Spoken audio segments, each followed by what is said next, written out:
Before we proceed with the before start and engine start checklists, it's important to make sure that the tail of your aircraft is not pointed at any people, other aircraft, or anything that might be damaged by the wind blast from your propeller. This is a matter of courtesy as well as safety.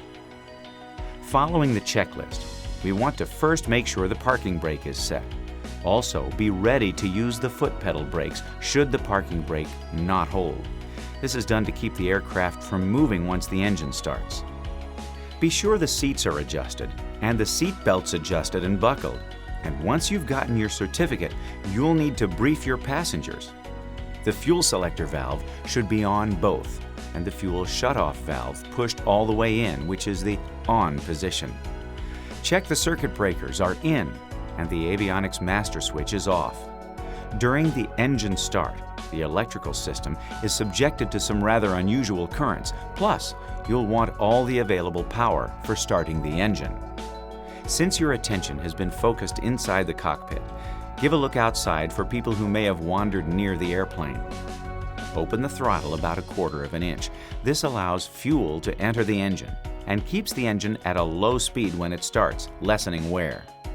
Confirm the mixture control is in the idle cutoff position. Turn on the beacon switch. Why would you turn on the beacon switch before turning on the master? When the master switch is turned on, it's a good warning that the engine's going to be starting and to stay clear. Additionally, some leave the beacon switch on all the time. If the beacon switch is on whenever the master switch is on, the chances of walking away from the airplane after a flight with the master switch on and running down the battery are reduced. Turn on the master switch, open a window, and call clear to let the people know you're ready to start the engine. Give people time to react and look to see that the propeller area is clear. Then, activate the electric fuel pump. The next step is to prime the injector nozzle lines with fuel. To do that, advance the mixture control until the fuel flow shows 3 to 5 gallons per hour. Then, pull the mixture to the idle cutoff position. Turn off the auxiliary fuel pump. Turn the key to start. And when the engine starts, release it. Advance the mixture control smoothly to full rich and check for proper oil pressure. Normally, oil pressure should appear within a few seconds, somewhat longer in very cold weather.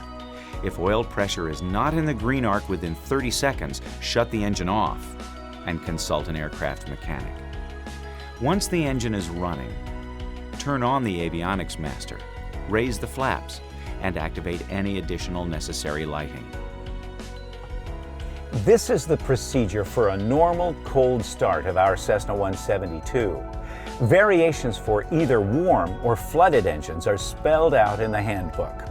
Other makes and models will call for different procedures. Be sure to follow the checklist for your airplane and situation.